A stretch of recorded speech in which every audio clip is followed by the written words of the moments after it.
years. How many are there? 36. Counted them myself. 36! But last year I had 37! That place is a mess.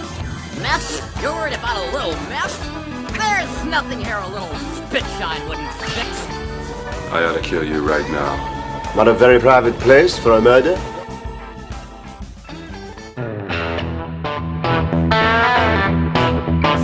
There's the music. We know what that means.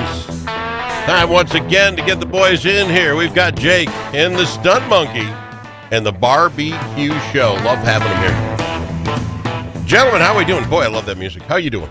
That's great music, isn't it? Good morning, Al. We are afternoon or whatever time it is. Good. Yeah. We're doing fine. Yeah, doing really good. Thank you. Why do you lie? Why do you people start with a lie? I don't like it at all because we literally just started trying to get you guys on the air here and nothing but computer problems. Jake, you were going through the roof just seconds ago. Microphone comes in. Oh, we're all fine. How you doing? Al, life is good. Don't give me that. I'm what you call a professional. I can't just come on here and lose my mind every time something goes wrong. I would just be one giant lost mind. Yeah, I just think there's got to be a way for the rest of the world to find all that other stuff out because literally seconds before that music started, Jake is off the rails. I'm like, this guy's not going to be there. And then, well, how you doing, Al? Life's good. Yeah, let's talk barbecue. I'm a pro's pro, can I say?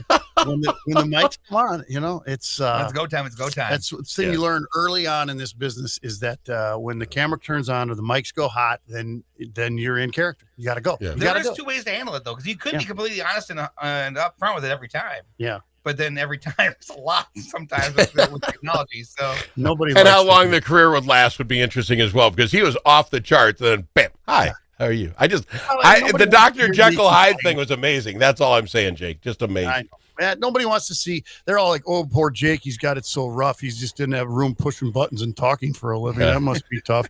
Oh, you got to work tonight? Where are you going? Backstage to meet some superstar? Yeah, tough life for you, but yeah, it must be rough. Oh my God, what are you doing now? Oh, you're barbecuing some stuff. I feel so bad for you. Day. Way to go, Al. You brought it up. Yeah, that's on me. The funny thing though is if you watched all of it, there's Stunt Monkey just kind of looking on the side, watching you go all over like this, and Monkey's like, yeah, I got the same problem. He's just not going to see me go bat crazy. He just likes watching me lose my mind a little bit. He's the guy and we switch off on this role. That's true. We do. When I see that Stunt is about to lose it, I'm known to just reach in there and just give him a little poke, just to push me over, just a little nudge, just so I can sit back and watch him go. Yeah. Fun fact: I actually unplugged the camera about 20 minutes ago. So he's gonna go back there and go boink, and then it'll work. Okay, that's funny. All right, we're here. This good topic. What's the worst thing that ever happened on a barbecue for you? I mean, everybody's probably overdone it. You got a tragedy? I'd say the competition. The first thing that came to mind. Which one was it? My pellet grill stopped working just at the beginning. It wasn't like in the middle at the end. It stopped working properly, and I had to do a complete shutdown and reboot. I've did it. My pellet grill's done it before, so I knew exactly what the problem was. Just was the most inopportune time to have it happen. And it kept feeding pellets where it wouldn't actually, the fire got snuffed out. So I had to take everything out, the ribs back out, everything, clean out the fire pot, and then reignite. And it was a that's Jake probably in that moment. That's what it probably looked like. And it's one of those things also, El, where it's in that situation, for a lot of people are like, oh, big deal. You just kept the fire, you restarted. In a competition, you're up against a clock. So everything is timed out to the minute of what has to happen. Excuse me, when it has to happen and how it has to. So that could be the biggest thing. Worst thing that ever happened for me. That's a tough question. You've had a few fires and a few chars. Yeah, but burning food. We've all done that. I got to think. I had a pellet meltdown where the fire went out, but it kept pouring pellets in, thinking, oh, it needs more heat. And then I didn't check what had happened, and I just relit. And then, of course, all of the pellets caught on fire. And then I put about 1.5 inches bark on the bottom of a huge brisket, and it started on fire. And I was like, "Wow!" Yeah. That's probably right up there in the worst for me. Otherwise, I don't know. There's been. Yeah. Okay. The other question I had this week, thinking about you guys coming on, I was out doing some grilling, did some ribs, and I wanted to throw some brats on there because I had some friends going over some hamburgers. So I got that ribs going. I got her at like 200, I want to slow cook these bad boys all day. And I go, okay, half hour, 40 minutes for the game, I'll throw the brats on. Brats at 2 Hondo, going to take you a good 45 minutes an hour, people. I'm sorry. The math is all mucked up. What's the lowest you go when you're doing a slow burn? Not like a river. 180. I mean, if that's like Really? Yeah, but that's really. But you're planning all day long. If you're planning longer than that, I mean, I'm usually at 220.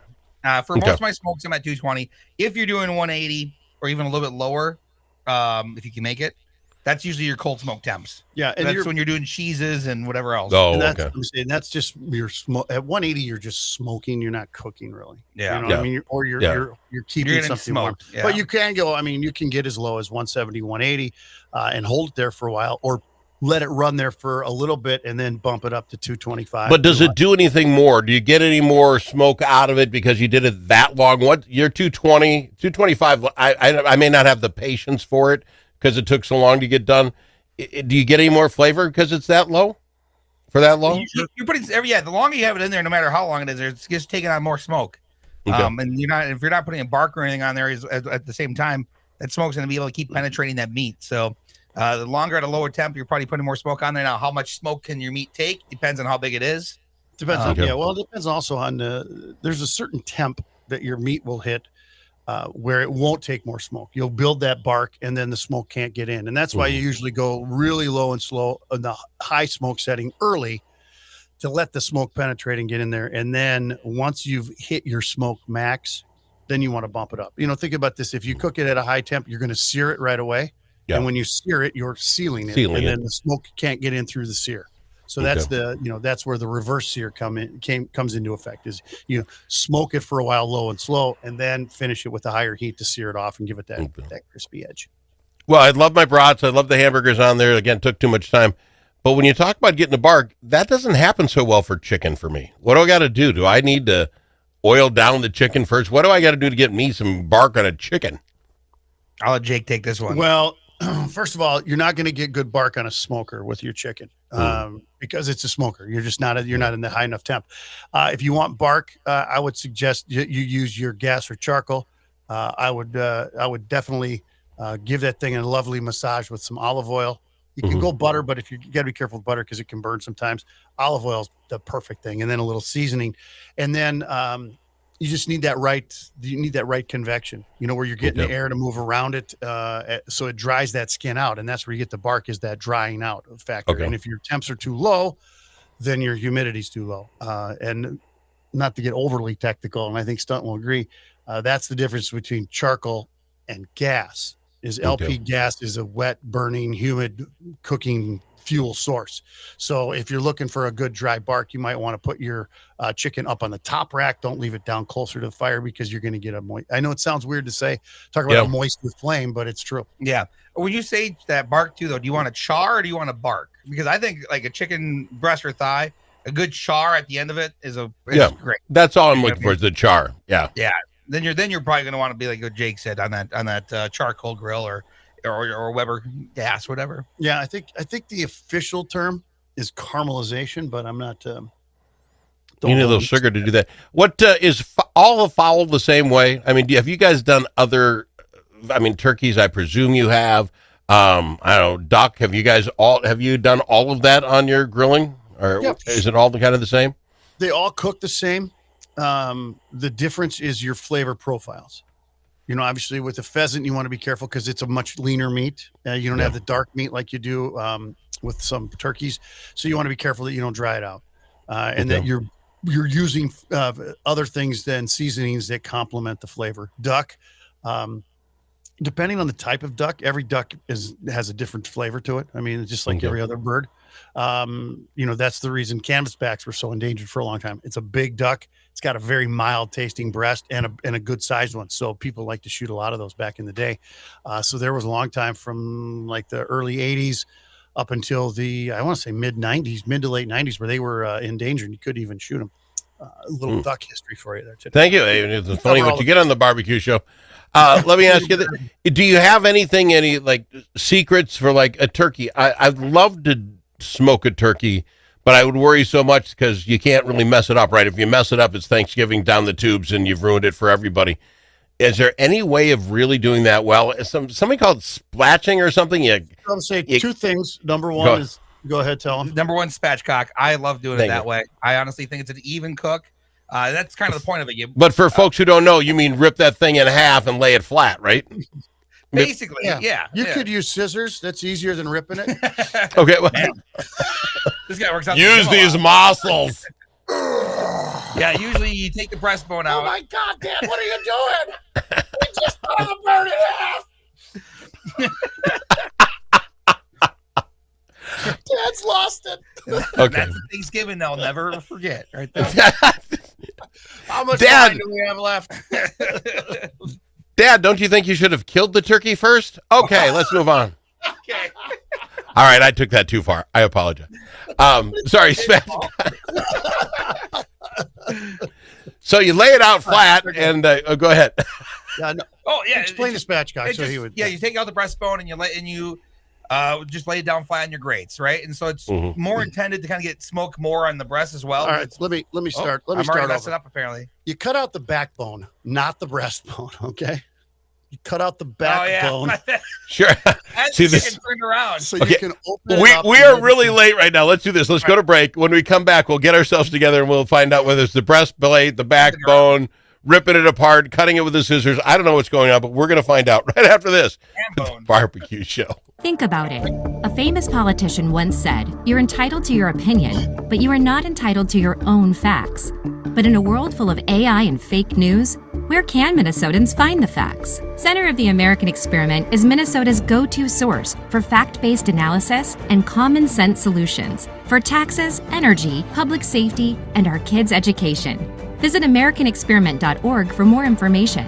Think About It is brought to you by Center of the American Experiment, Minnesota's think tank. When the stakes are high at the Minnesota Capitol, you need more than a lobbyist, you need a partner. At Momentum Advocacy, we bring nearly 90 years of combined experience in government relations, public affairs, and strategic communications. From nonprofits to national corporations, we help organizations navigate Minnesota's political landscape with integrity, insight, and results. Whether you need legislative champions or headlines, Momentum Advocacy delivers. For more, visit momentum-advocacy.com. Momentum Advocacy, your friends at the Capitol.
Are you kidding me? You know that comment you said to the radio? The thing that we got wrong? Clearly, Brussels sprouts are the worst vegetable. Call us and let the world know your thoughts. 855-257-7469. That's 855-ALS Show. We've got him. We got him, Jake and Stunt Monkey, in talking the barbecue show. Talking some chicken when we get in there, turkeys even. Spatchcocking, is that what you call it? Where you fly them open, and you're talking taking the backbone out? Is that how you start that, or you break the breastbone and flop it open?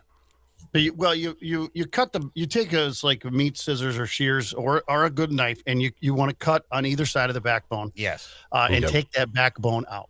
And then what that allows you to do is to essentially, crack that, that bird open so that the breast is flat. So, with your standard bird, you've got, breast on both sides. Yeah. And it's surrounded by the back. And I'm trying to do this and not lose any licenses here. Thank you. And so what you do is you expose that breast by laying out the bird flat. So you've got your thighs are on each side with the breast in the middle, and it allows the smoke to not only penetrate the bird more evenly than it would be if you had a whole bird.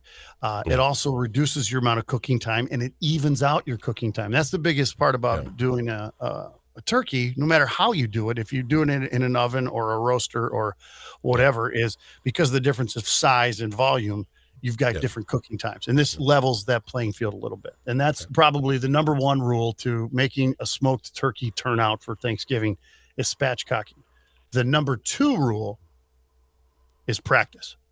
Do one before Thanksgiving. Yeah. Okay. Whenever my wife tries a new dish for Thanksgiving, we have it twice leading up to Thanksgiving at home because you don't want to you're not rolling the dice on a holiday.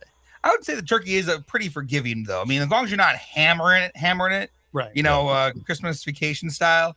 It's gonna be a pretty forgiving cook for the most part. And I'm not worried about. I mean, when it comes to the smoking part of it, I mean, you're typically, if you blow it, you're going to do one of two things: you're going to over or you're going to under. And if you overcook your turkey, again, it's pretty forgiving. You just throw some cranberry sauce in there and a little gravy, and you're good to go. You can make it work. Yeah. But if you're under, now you've got a problem. What do you do? You got to put it back in the oven, or you got to put it back out on the smoker or the grill or whatever. And then that's where you run into problems, because now it turns into a Sunday fun day where we were going to eat at 5:30 and now it's 7:25, and we're just kind of getting ready to eat. Yeah. So, do you guys consider, what is that when they boil a turkey? They lower it into fry it. Deep fried. Yes. Deep fried. Do you guys advocate that? I've never seen anything except blowing things up. I've never seen anyone say this is the perfect bird I ever got out of this. Well, and is that considered barbecuing in your guys' world? You have like 5 different types of barbecues. I wouldn't say it's barbecuing. I mean, we talk about all outdoor on the show. We talk about all outdoor cooking at the end of the day. Right. We'll have a crock pot episode here in a few months as well as we get closer to chili season. Why not? Right. Right. But I don't think it's barbecuing per se, though. I think it's just a different way to do it. I've heard a lot of people say it's a very juicy bird. Yeah. Because you're frying that outside, cooking it really quick. I don't know. I've never done it. I imagine I'd probably mess it up and have an explosion of some sort. Yeah. So there's two ways to look at it. My wife refuses to do one or have one done at our place because she had it done once as a kid, and the cousins deep fried the turkey, and they did it two under, and so now you got a crispy outside with a raw inside, and it just turned her off. So she doesn't want to mess with it.